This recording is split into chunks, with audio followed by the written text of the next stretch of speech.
Hi fellow classmates, this is Katrina Jensen and I am creating this video in order to tell you about a narrative essay prompt that we do in our Writing 095 developmental education class. I created this prompt because I wanted the students to have flexibility but also some structure.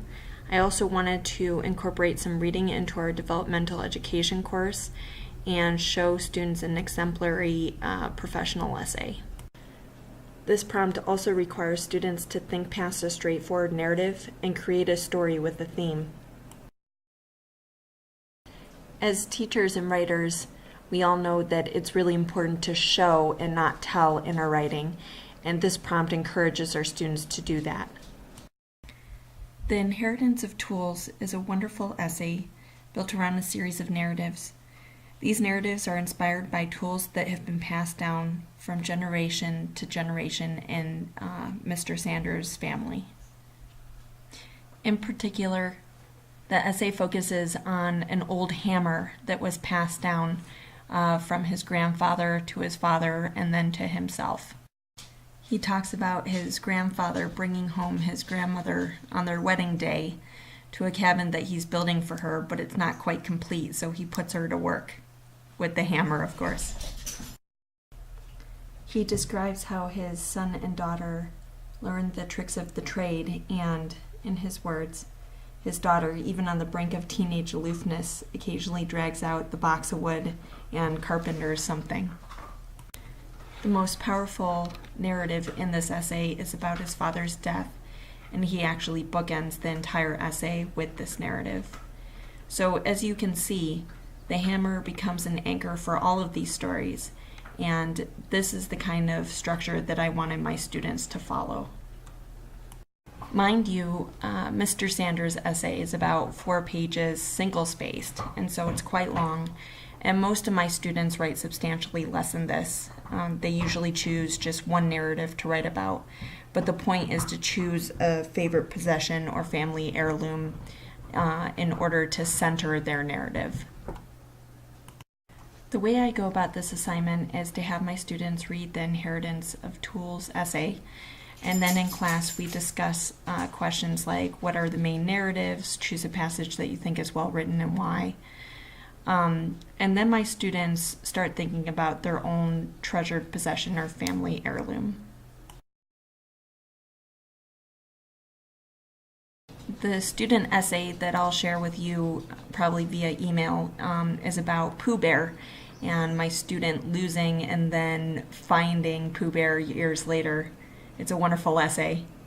I had another student model her essay very closely to Mr. Sanders, and she wrote about a cast iron sheep herding stove that her family had on the ranch when she was growing up. Sometimes I have students who really struggle with finding an object, and I have to work closely with them during the brainstorming process in order to find something they like. This semester I had a student who wanted to write about a huckleberry machine, picking machine that his father had created, but it was something that they tossed out every year and then built a new one at the beginning of the season, and that worked just fine. So being flexible with what people can write about is really important. Sometimes you'll find that students really struggle with this assignment if they're carrying around a lot of emotional baggage and they feel like they don't have a favorite possession or a family heirloom.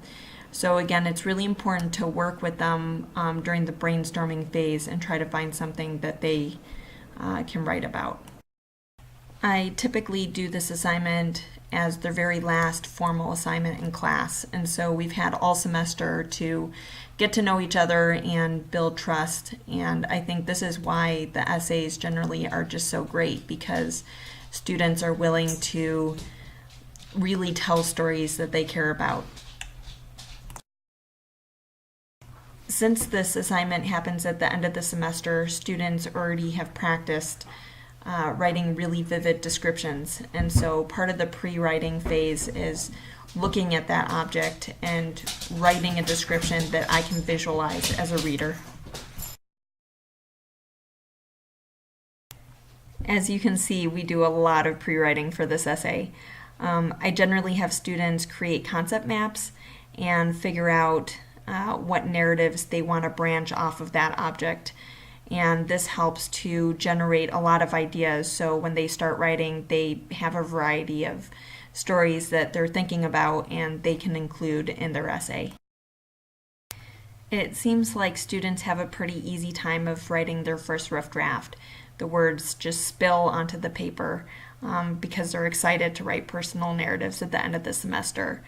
And this, of course, makes it imperative for them to revise. And I usually do this in conjunction with a instructor-student conference so that we can sit down together and look at what stories need to be developed or what stories need to be cut down potentially, whether they should stick with one story or multiple stories. So it's just a really fun conference to have with them. So far, I've had my students simply turn in the assignment as a stack of papers, including their pre-writes, rough drafts, and the final. But I'm thinking about maybe doing something different next semester. I would have to warn my students if I do this, but I'm thinking about having them read their essays aloud to the class or publishing them in an actual book. And I think that this would generate some excitement because then it's like an actual publication of their piece. If you're looking for a new format for your narrative essays in class, I highly recommend this one.